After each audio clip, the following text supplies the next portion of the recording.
This isn't a place for tourists. This is where steel meets sun, and only the quiet survive. West Texas doesn't give a damn about your camo or your credentials. It just wants to see if you've got what it takes to keep moving when the shade runs out. The terrain's sharp, the animals are sharper. This is where we prove rifles, people, and patience. This is no country for loud guns.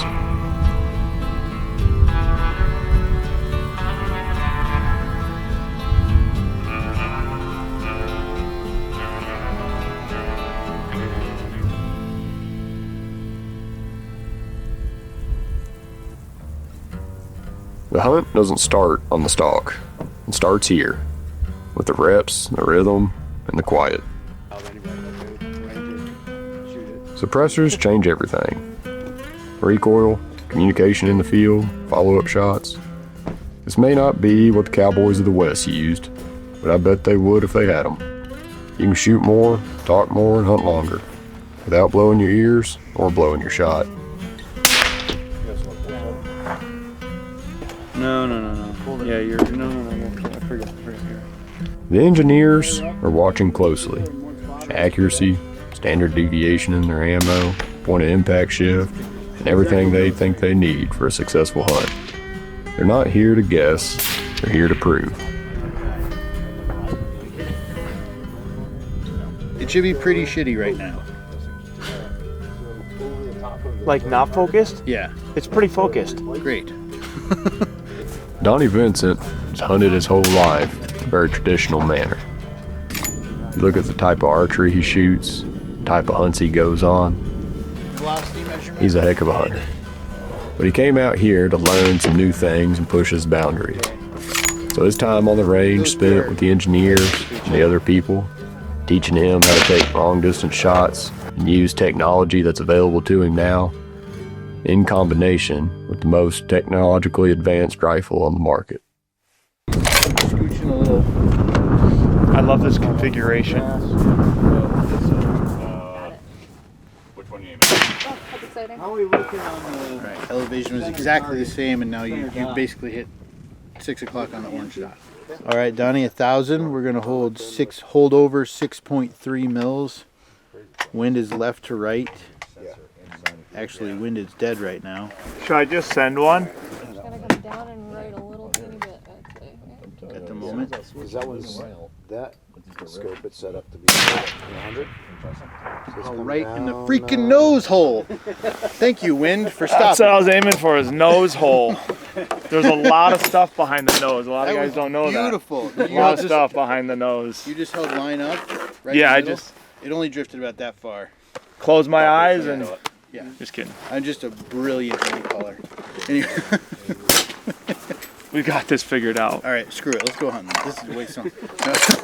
Go shoot Yeah, now let's go. at 100%. Yeah.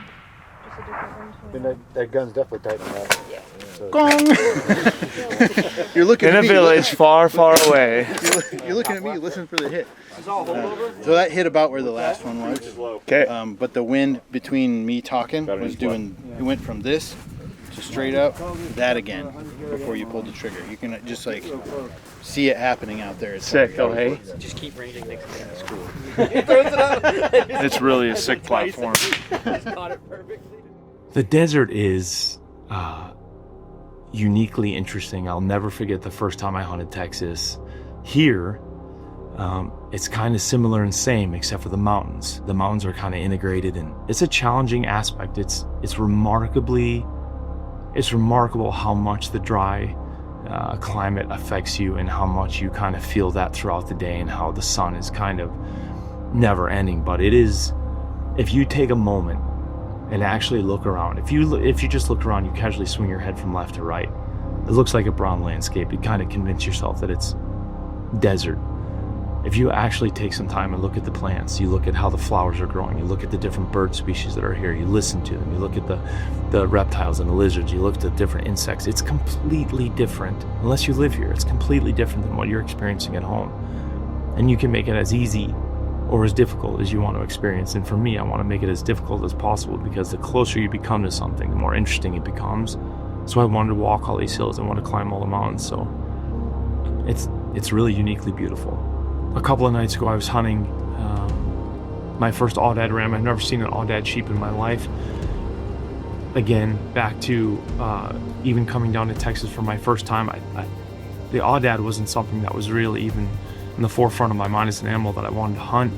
I saw them more as an exotic species, something that happened in more of a canned type hunt, something that I'm not really interested in. But here on the ranch that we're on, it's low fence, the free range. They are as wild as any other species that you'll find in Texas and any other part of Texas. I was hunting with Cody, James, and Terry Huyen. We got on a group of rams and they were 615 yards away. That's not something that I would ever do. We had been at the range all day and Terry had been kind of coaching and learning when, calling our shots and really working in and becoming proficient professionals of this particular style. And Terry's like, you want to take a shot from here?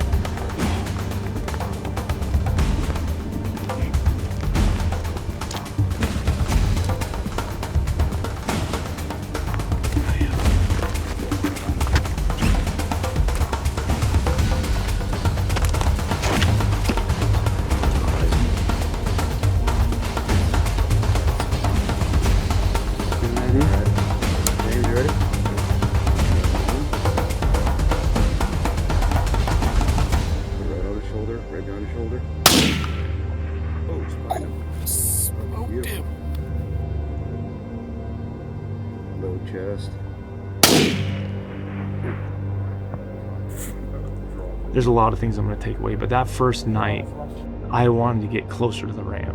And Terry kind of encouraged me, like, this is a really good opportunity for us to work on that skill. There's zero wind. The rams do not know we're here. The animals are feeding quietly broadside. And I took my time and took the shot, and I'll never forget it. The Q engineers are not just watching the data, they're living it, putting prototypes through hell and calling it a good day. They're here to test the boundaries, and they're succeeding.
I mean, I grew up just north of Boston, and so going out there to Texas was kind of mind-blowing, really.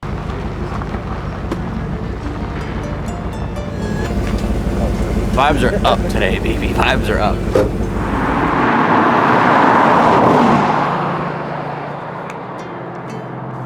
Fucking just mountains everywhere, no trees, wide open. You can see until you can't see anymore. I'm not really used to that. I'm used to a bunch of buildings everywhere just thrown together, bullshit roads that are supposed to be real roads, crackheads. None of that out there at all. Just wide open, dirt, sand, rocks, animals that I still feel like shouldn't friggin' be there. How the fuck are they there? It was awesome. Yeah, we're gonna have to kill that big one on the left.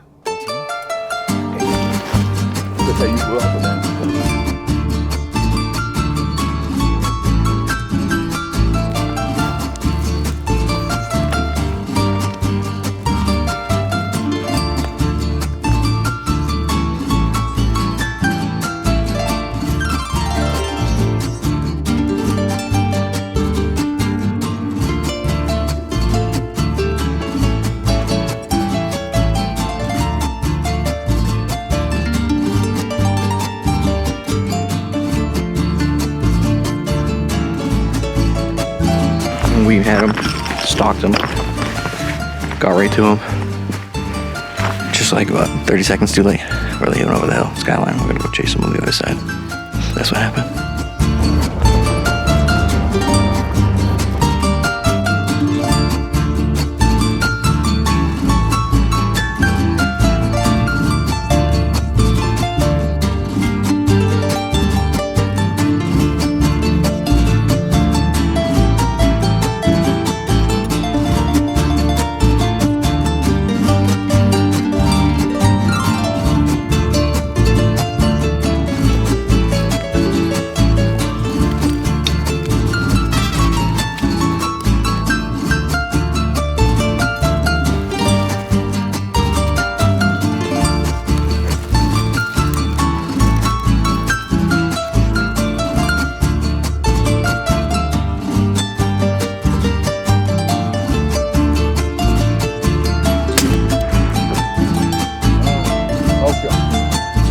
Smoked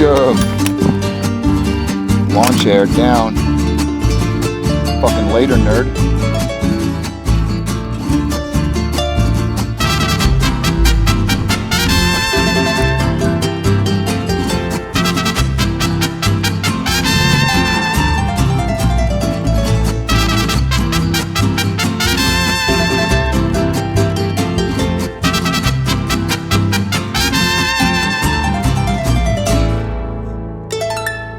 Not one single time for one single shot did I ever even think about the noise of the shot.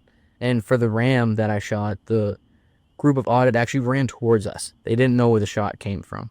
I think that's a huge part of hunting, where you can keep on hunting from hillside to hillside to hillside. Out here, the ground gives nothing back. You pay for elevation with sweat and breath. Top of the mountain, back down, around the other side, and back up the mountain again to get what we needed.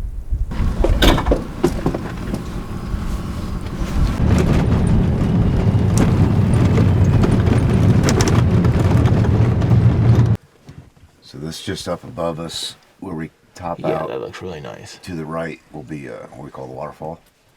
And then this is the high road you can kind of see sliding up through there. Yeah. I think we can get up there with a buggy. It gets a little dicey, but yeah, it's not my truck, so. Yeah. Yeah, so we decided to start early that morning, get up before sunrise, and head out to the mountains and kind of be there as the sun rose. We first got there and we came up on this bowl, and you know, we glassed for a while, and there was really nothing in it. We cruised around, not much luck. We spotted a few ewes and stuff like that, but for some odd reason we decided to come back around to that bowl that we opened up with that morning. Looks a lot fucking better, unless I'm just getting tired and want to shoot something. Oh no, that's him. That's 1,000% him. You must have just popped over the That's top the of it. first one I've seen on this trip so far that's like, Yes. yep. Yeah. Yeah. See how his horns come way back? Way Yeah. back. Compared to like his ears and stuff? Yep.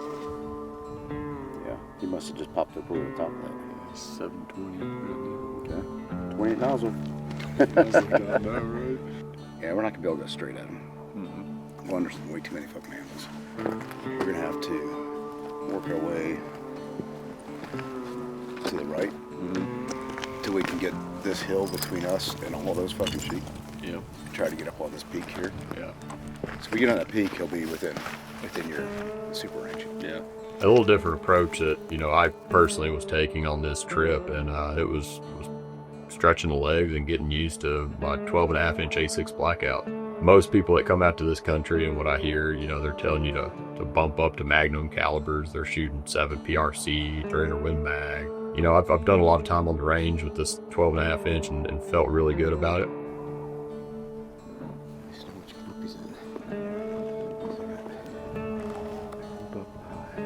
When you start climbing the mountains and you start going up stuff, the scree and the cactus, and even out west in the snow and all the hardships you go, those big long guns, man, they don't give you any advantage. I feel like, you know, you can't keep them on you. They're either strapped to your backpack or they're slung over your shoulder. And every time you start side hilling or slipping and trying to climb, like they're falling all over the place. So we had it slung across my chest, ready, suppressed.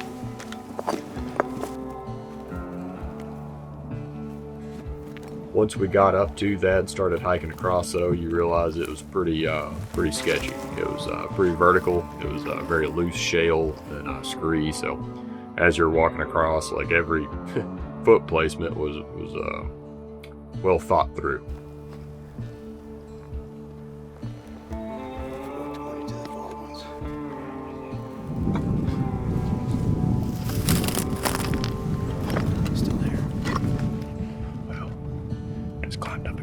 We saw the first one we thought was like a real trophy, so we climbed a good ways to get up here.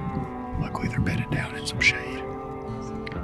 Got the wind on our side too, so it's helpful at this point, but we're just gonna try to spot this big one. It's in a big group though, so we gotta make sure we can get a good shot on it, but everything's looking good so far, but see if we can spot it. We got around to this other peak, climbed up to the top. We're sitting there. We lose him. Can't find him. You know, we got good vision over this whole bowl at this point. And we're trying to stay low, stay out of the way. You know, I've got Terry up there glassing, and we're kind of poking around the edges. We can't find him. You know, we're sitting there. I had a ram tag and a U tag, and this little group of U's came, you know, cruising around the mountain there right in front of us. And we were worried about them in the beginning because we didn't want to hike any further and bump them and blow that whole bowl out.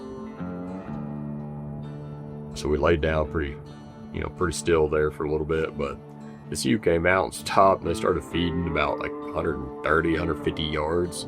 We thought that ram was gone. We thought he had crested over a little bit and left the country. You know, Terry looked down and was like, man, let's just go ahead and take the U tag. We hiked good little bit at this point up, you know, and didn't really want to come down empty-handed at that point, so I swapped over into I had supersonic ammo. I was ready for taking a longer shot at that point, and this was within 150, so I felt really comfortable about taking a shot subsonic.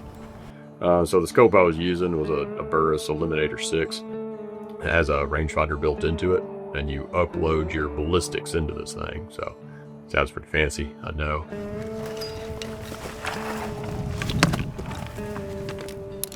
I threw in it's just a little button on your app, changed my ballistic reading output inside of it, changed over to subs, and Ranger, she's like 137 at the time, with subsonic, and lit it off and drilled her.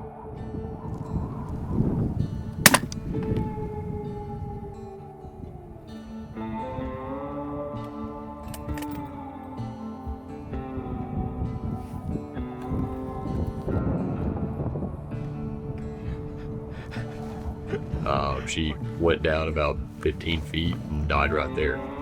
Crazy thing about it was the rest of the youths that were with her, they kind of darted a little bit, but didn't know what happened, and then went back to feeding, and then went around the mountain like a gunshot had never went off. And it was pretty crazy, because as soon as I did that, you know, it kind of stirred a little on the mountain, and we sat there for a second, and, you know, lo and behold, here comes the ram out of nowhere. Terry looks at me and is like, get up here. And he's at like over 250 or so at the time. So I pop the mag out, unload the rifle, put the supers back in, close it back up. While I'm kind of cresting back up to the top of this thing, I swap the scope back over to my supersonic. Unfortunately though, he was feeding directly at me, and I was looking down at him. And really all I could see was his face and kind of the rear portion, like kind of from the shoulders back. I didn't really want to take that shot, shooting right at his back, basically. So, and he wasn't acting, you know, scared or anything like that. He was just feeding. You know, the ewes just decided to kind of get out of there, and they started to trot off toward the wood line, and he just took a little quick 180. Didn't give me a shot at all, and then got to the little tree line and then disappeared.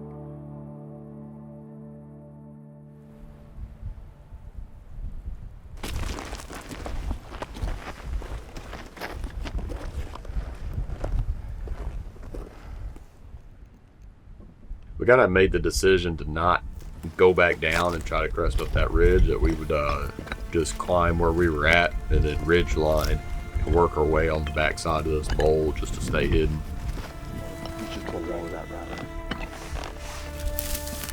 He's in the shade of that. I think it's an olive tree. Yep. 705. Take a poke. 718. Sitting at 700. We can work around on the other side. Yeah. Find them again. And they're not spooked right now. Yeah. It was the decision at this point that we decided to come down off the mountain and then work our way to the backside. So we took the long hike down. It was extremely vertical, steep. Good, James? And we cruised around to the backside at that point. So it spent a few hours, 4 hours or so, you know, in that one play that we had. As we came around to the backside of that bowl, we knew he was just gonna play in that top ridge again. We couldn't bump him, or he was just gonna go back over to where we were at. So we made a play up this ridge. It was steep, well out of the way. Worked our way up. Oh man, like probably 1,000, 1,200 yards or so up this little ridge.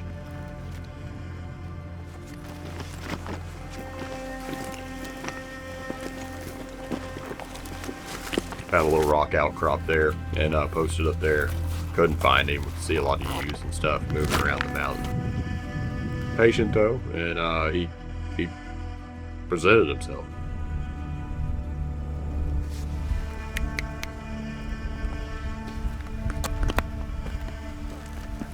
Where is he? So we got the big bluff, the saddle. There's a small bluff right in between them two. Okay. There's 3 trees. He's up above that bluff.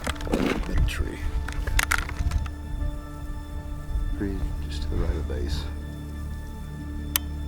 I'm at 347. All right, I'm on him.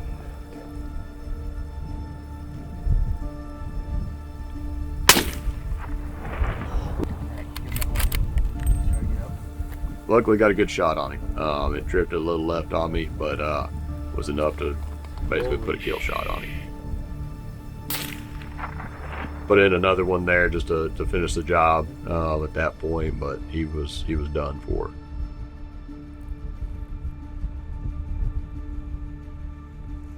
You know, I was excited. It was a hard-earned hunt at this point.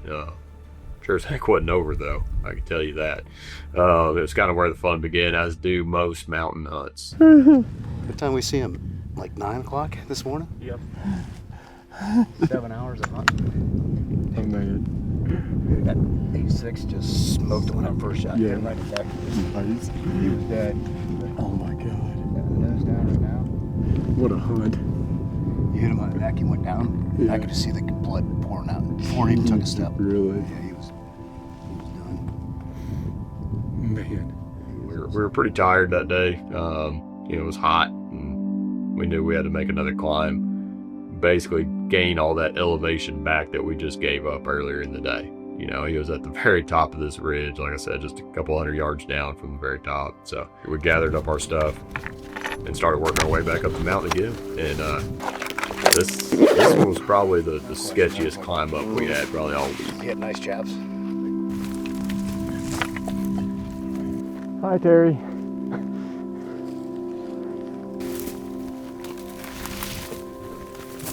Oh man, dude, he's a monster. Oh man.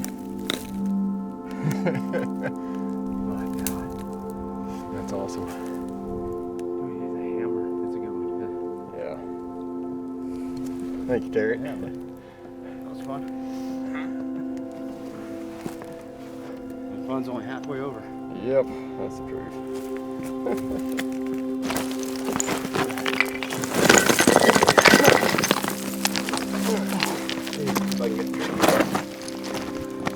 Ready? 1, 2, 3. It was a rewarding hunt for sure. He made us work for it, and like I said, the big ones normally do. You know, I've kind of dove down into pretty deep is this hunting aspect of hunting with both supersonic and subsonic on the same platform. And so it's something I've been diving into quite a bit. I want the versatility. with the versatility of being able to shoot a 285 grain up to a 400 grain subsonic round when I need to be quiet. When you look at these mountains out here, one crack shot, man, you'll blow the whole bowl out. So if the opportunity does present itself, I like to be able to have that versatility to shoot quietly, keep it going.